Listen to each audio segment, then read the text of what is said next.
Hello everyone and welcome to path of study.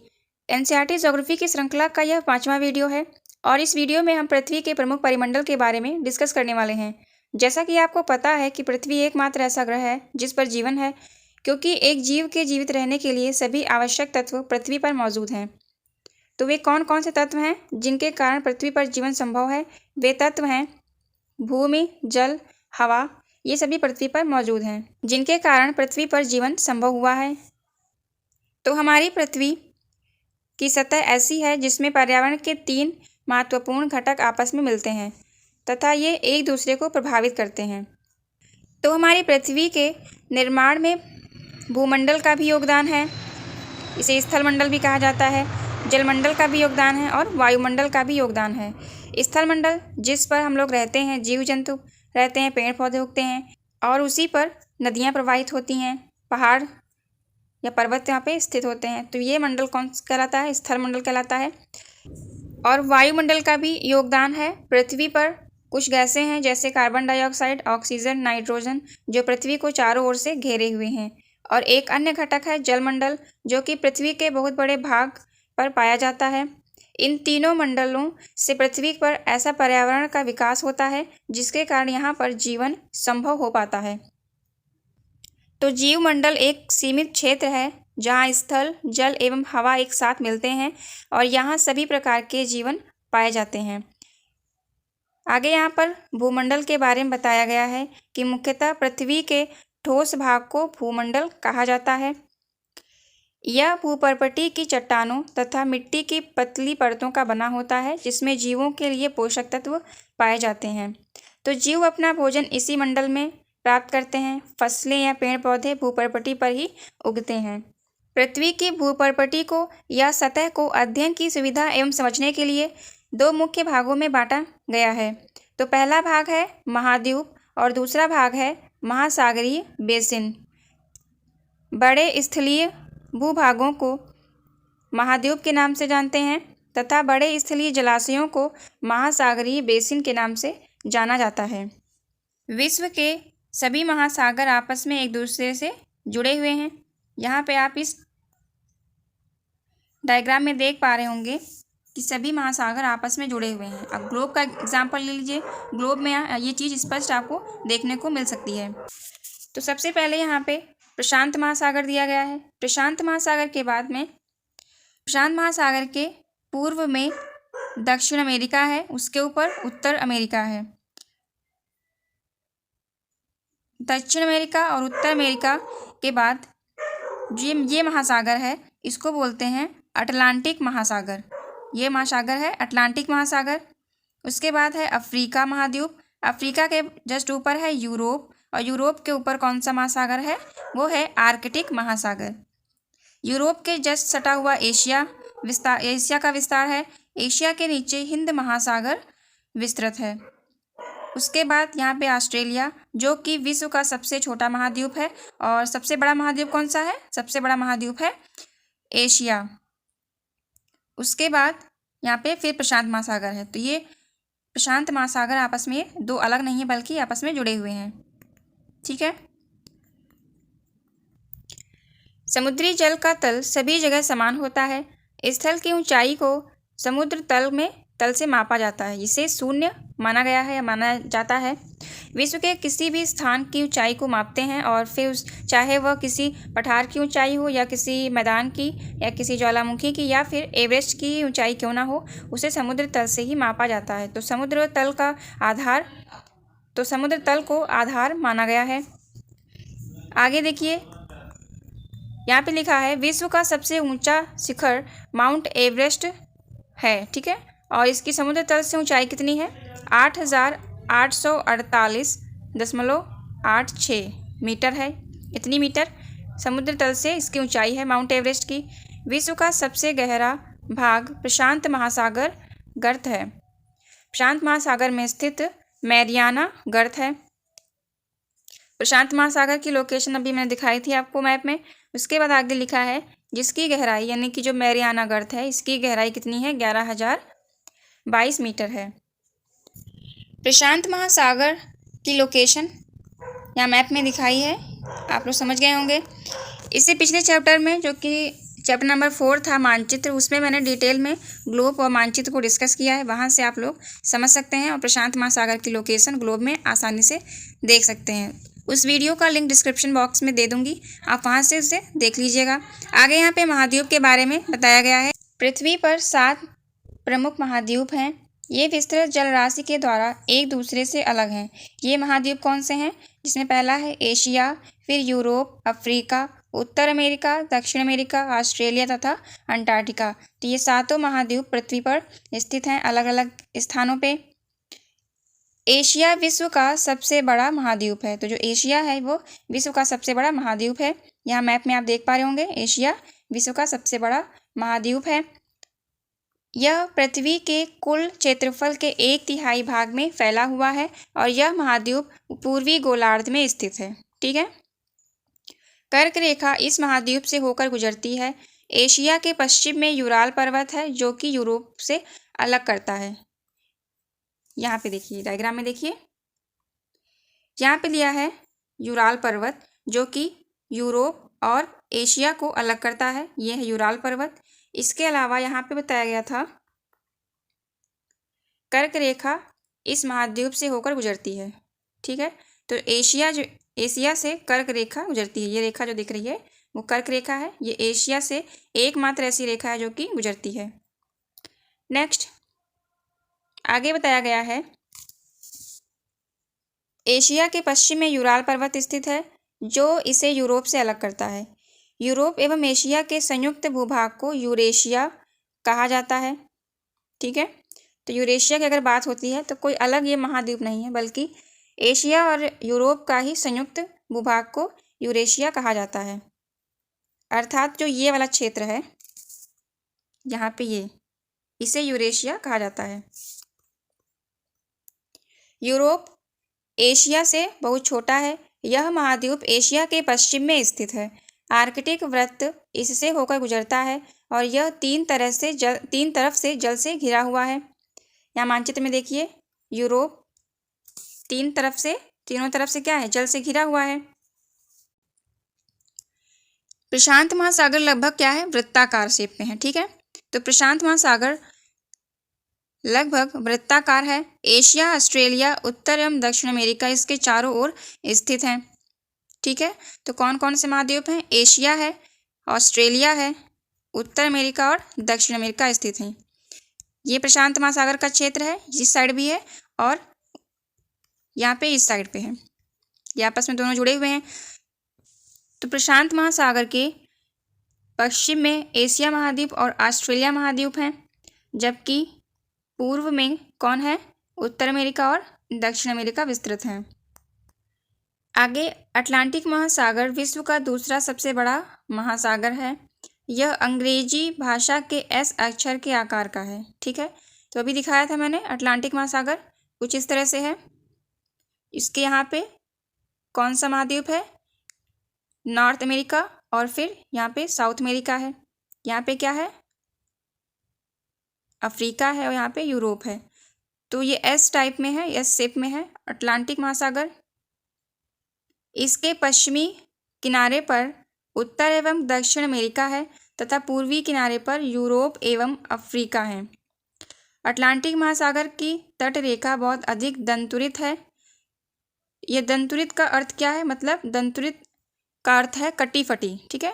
टूटी फूटी या कटी फटी, इस तरह से यहाँ पे देखना शेप, इस तरह से कुछ इस प्रकार से। तो अटलांटिक महासागर की जो तट रेखा है वो दंतुरित है। यह अनियमित एवं दंतुरित तट रेखा प्राकृतिक पोताश्रयों एवं पत्तनों के लिए आदर्श स्थिति है। व्यापार की दृष्टि से यह सबसे व्यस्त महासागर है। ठीक है। तो ये एक तरह से देखा जाए तो ये प्राकृतिक पत्तनों के रूप में यूज़ किए जाते हैं और व्यापार की दृष्टि से भी ये काफ़ी उपयुक्त हैं। हिंद महासागर ही एक ऐसा महासागर है जिसका नाम किसी देश के नाम पर, यानी भारत के नाम पर रखा गया है। ठीक है। यह महासागर लगभग त्रिभुजाकार है और इसके उत्तर में एशिया, पश्चिम में अफ्रीका तथा पूर्व में ऑस्ट्रेलिया स्थित हैं। यहाँ पे चित्र में देखिए, ये हिंद महासागर है और हिंद महासागर के पूर्व में ऑस्ट्रेलिया है, उत्तर में एशिया और पश्चिम में कौन सा महाद्वीप है? अफ्रीका महाद्वीप स्थित है। उसके बाद दक्षिणी महासागर अंटार्कटिका महाद्वीप को चारों ओर से घेरता है। यह अंटार्कटिका महाद्वीप से उत्तर की ओर 60 डिग्री दक्षिणी अक्षांश तक फैला हुआ है। इसके बाद आर्कटिक महासागर के बारे में बताया गया है। तो आर्कटिक महासागर उत्तर ध्रुव वृत्त पर स्थित है, ठीक है, तथा यह उत्तर ध्रुव के चारों ओर फैला हुआ है। यह प्रशांत महासागर से छिछले जल वाले एक सक्रिय भाग से जुड़ा है, जिसे बेरिंग जलसंधि के नाम से जानते हैं, और यह उत्तर अमेरिका के उत्तरी तटों तथा यूरेशिया से घिरा हुआ है। यहाँ पे डायग्राम में समझिए, आर्कटिक महासागर के बारे में बताया गया है कि वह यूरोप और एशिया अर्थात यूरेशिया से क्या है? घिरा हुआ है। और यह इसके बीच कौन सी जल संधि है? बेरिंग जल संधि है। तो प्रशांत महासागर और आर्कटिक महासागर के मध्य यहाँ पे कौन सी जल संधि बनती है? उसका नाम है बेरिंग जल संधि। तो अभी तक हमने भूमंडल के बारे में पढ़ा, जलमंडल के बारे में पढ़ा। अब थर्ड नंबर है वायुमंडल। वायुमंडल के बारे में आगे यहाँ बताया गया है कि हमारी पृथ्वी चारों ओर से गैस की एक परत से घिरी हुई है, जिसे वायुमंडल कहा जाता है। तो हमारी पृथ्वी के चारों ओर गैसों की लेयर्स हैं, परतें हैं। वायु की यह पतली परत इस ग्रह का महत्वपूर्ण एवं अटूट भाग है। यह हमें ऐसी वायु प्रदान करती है जिससे हम लोग सांस लेते हैं। यह वायुमंडल हम लोगों को सूर्य की कुछ हानिकारक किरणों से बचाता है। वायुमंडल की ऊंचाई या फिर कितनी ऊंचाई पर फैला हुआ है? तो इसका विस्तार है लगभग 1600 किलोमीटर की ऊंचाई तक वायुमंडल फैला हुआ है। और वायुमंडल को उनके घटकों, तापमान तथा अन्य आधार पर 5 परतों में बांटा जाता है, ठीक है। तो वायुमंडल को कितने भागों में डिवाइड किया गया है? इस डायग्राम में देखिए। पहला कौन सा है? क्षोभ मंडल, दूसरा है समताप मंडल, तीसरा है मध्य मंडल, चौथा है आयन मंडल और पांचवा है बहिर्मंडल। वायुमंडल मुख्यतः ऑक्सीजन एवं नाइट्रोजन का बना है, जो कि साफ एवं शुष्क हवा 99% इसका भाग है।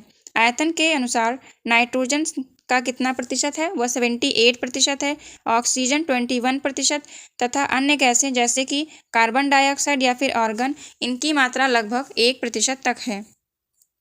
तो ऑक्सीजन सांस लेने के लिए आवश्यक है, जबकि नाइट्रोजन प्राणियों की वृद्धि के लिए आवश्यक है। कार्बन डाइऑक्साइड यद्यपि बहुत कम मात्रा में है, लेकिन यह पृथ्वी के द्वारा छोड़ी गई ऊष्मा को अवशोषित करती है, जिससे पृथ्वी गर्म रहती है, और यह पेड़ पौधों की वृद्धि के लिए भी अत्यंत आवश्यक गैस है। तो ऊंचाई के साथ वायुमंडल के घनत्व में भिन्नता आती जाती है। यह घनत्व समुद्री तल पर सबसे अधिक होता है, तथा जैसे जैसे हम ऊपर की ओर जाते हैं तो यह तेजी के साथ जो है क्या होता है? घटने लगता है। आप जानते हैं कि पहाड़ों पर पर्वतारोहियों को हवा के घनत्व में कमी होने के कारण सांस लेने में कठिनाई होती है, और ऊंचाई पर सांस लेने के लिए उन्हें अपने साथ ऑक्सीजन के सिलेंडर ले जाना आवश्यक हो जाता है। जैसे जैसे हम ऊपर की ओर जाते हैं, तापमान भी घटता जाता है, ठीक है। वायुमंडल पृथ्वी पर दाब डालता है। यह एक स्थान से दूसरे स्थान पर अलग अलग होता है। कुछ क्षेत्रों में हमें अधिक दबाव महसूस होता है, जबकि कुछ क्षेत्रों में हम कम दाब की अनुभूति करते हैं। वायु उच्च दाब से निम्न दाब की ओर बहती है, और गतिशील वायु को ही हम लोग क्या कहते हैं? पवन कहते हैं। तो अभी तक हमने क्या समझा? हमने समझा कि हमारी पृथ्वी के चारों तरफ जो क्या है? गैसों की परतें हैं, जिन्हें क्या कहते हैं? वायुमंडल कहा जाता है। और पृथ्वी की इन्हीं परतों के आधार पर हम वायुमंडल को 5 भागों में डिवाइड करते हैं, ठीक है। वे कौन कौन से मंडल हैं? पहला है क्षोभ मंडल, दूसरा समताप मंडल, मध्य मंडल, आयन मंडल और पांचवा है बहिर्मंडल, ठीक है। तो जो क्षोभ मंडल है उसमें जो है वायुयान और पृथ्वी की अन्य गतियाँ होती हैं। समताप मंडल में ये उल्का पिंड वगैरह हो गए वो सब, और समताप मंडल में कौन है? ओजोन लेयर है। इसके अलावा मध्य मंडल में ये रॉकेट वगैरह छोड़े जाते हैं, और आयन मंडल में सैटेलाइट जो है इनका विस्थापन किया जाता है। इसके अलावा फिर पांचवा है बहिर्मंडल। तो वायुमंडल में गैसों का प्रतिशत अगर देखा जाए तो 78% क्या है, नाइट्रोजन है, 21% ऑक्सीजन है, और बाकी का जो 6% बचा उनमें अन्य गैसें हैं, जैसे कि कार्बन डाइऑक्साइड या आर्गन है। कार्बन डाइऑक्साइड आर्गन कितने प्रतिशत हैं, वो केवल 1% ही मौजूद हैं। और कार्बन डाइऑक्साइड से जो है पेड़ पौधों की वृद्धि में सहायता मिलती है, और इसके अलावा पृथ्वी में जो ऊष्मा बनी हुई है वो भी कार्बन डाइऑक्साइड के कारण ही है। उसके बाद यहाँ पे बताया गया है कि ऊंचाई के साथ वायुमंडल के घनत्व में भी भिन्नता देखी जाती है। जैसे जैसे ऊंचाई पर जाते हैं तो वहाँ पे दाब जो है वो बढ़ता जाता है। इसी कारण जो पर्वतों पर पर्वतारोही जो जाते हैं उन्हें जो है हवा में घनत्व की कमी महसूस होती है, जिसके कारण उन्हें ऑक्सीजन का सिलेंडर ले जाना आवश्यक हो जाता है। उसके बाद है जीवमंडल। तो जीवमंडल क्या है, स्थल, जल तथा हवा के बीच एक सीमित भाग होता है जिसे जीवमंडल कहा जाता है। यह वह भाग है जहाँ पे जीवन मौजूद है।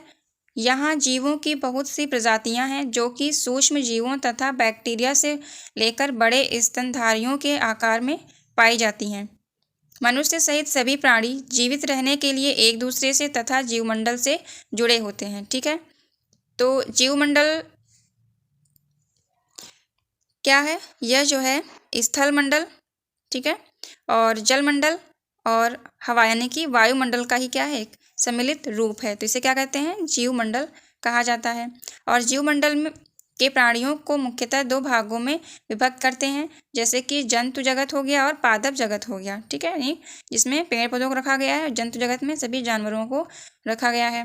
पृथ्वी के ये 3 परिमंडल, कौन से परिमंडल की बात की गई है, वायुमंडल, जलमंडल और भूमंडल। ठीक है, तो पृथ्वी के ये तीनों परिमंडल आपस में पारस्परिक क्रिया करते हैं तथा एक दूसरे को किसी न किसी रूप में प्रभावित करते हैं। ठीक है, एक दूसरे को प्रभावित करते हैं। और उदाहरण के लिए जैसे लकड़ी तथा खेती के लिए वनों को काटा जाए तो इससे ढलुआ भाग पर मिट्टी का कटाव तेजी से होने लगता है।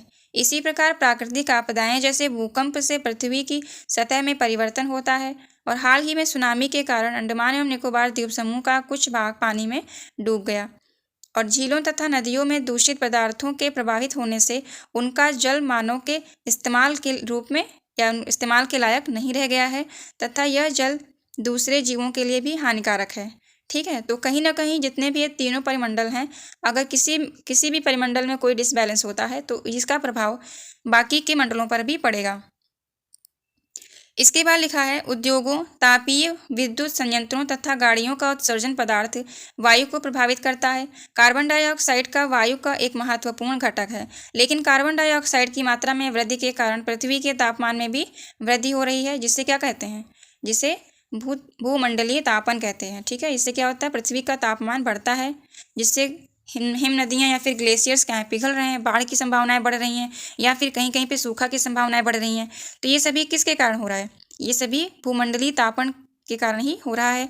इसलिए भूमंडल, वायुमंडल तथा जलमंडल के बीच के प्राकृतिक संतुलन को बनाए रखने के लिए पृथ्वी के संसाधनों के सीमित उपयोग की आवश्यकता है। ठीक है, उसके बाद यहाँ पे एक्सरसाइज दी गई है। पहला क्वेश्चन पूछा है, कौन सी पर्वत श्रृंखला एशिया एवं यूरोप को अलग करती है।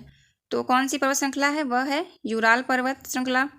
इसके बाद है, उत्तर अमेरिका दक्षिण अमेरिका को कैसे जुड़ा हुआ है।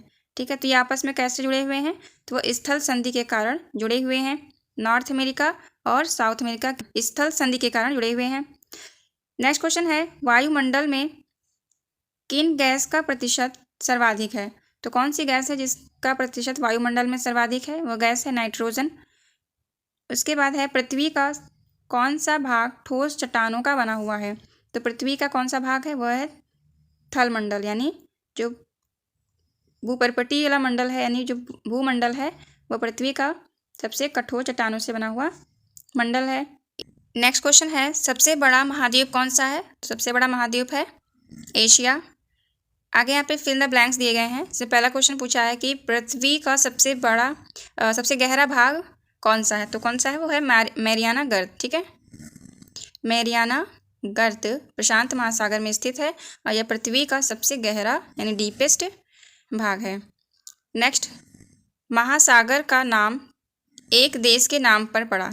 क्या नाम पे रखा गया है? तो वह है हिंद महासागर, जो कि हिंदुस्तान यानी भारत के नाम पे रखा गया है। इस महासागर का नाम है हिंद महासागर। स्थल, जल एवं हवा का एक सीमित भाग है जो जीवन के लिए सहायक है। तो वो कौन सा मंडल है? वह है जीव मंडल। नेक्स्ट है यूरोप एवं एशिया महाद्वीप को एक साथ कहा जाता है। तो एक साथ यूरोप और एशिया को कहा जाता है यूरेशिया। नेक्स्ट क्वेश्चन है पृथ्वी का सबसे ऊंचा पर्वत है। तो सबसे ऊंचा पर्वत कौन सा है? माउंट एवरेस्ट जो है वो पृथ्वी का सबसे ऊंचा पर्वत शिखर है। और इसकी ऊंचाई कितनी है? इसकी ऊंचाई है 8,848.86 मीटर। ये माउंट एवरेस्ट की ऊंचाई है। तो ये था हमारा आज का वीडियो। आई होप आपको अच्छे से समझ आया होगा और हम आशा करते हैं कि आप इस वीडियो को लाइक और शेयर करना नहीं भूलेंगे। एनसीईआरटी की इस श्रृंखला से जुड़ने के लिए हमारे चैनल को सब्सक्राइब कर लीजिए, जिससे वीडियो अपलोड करते ही नोटिफिकेशन आपको मिल सके। Thank you for watching. जय हिंद।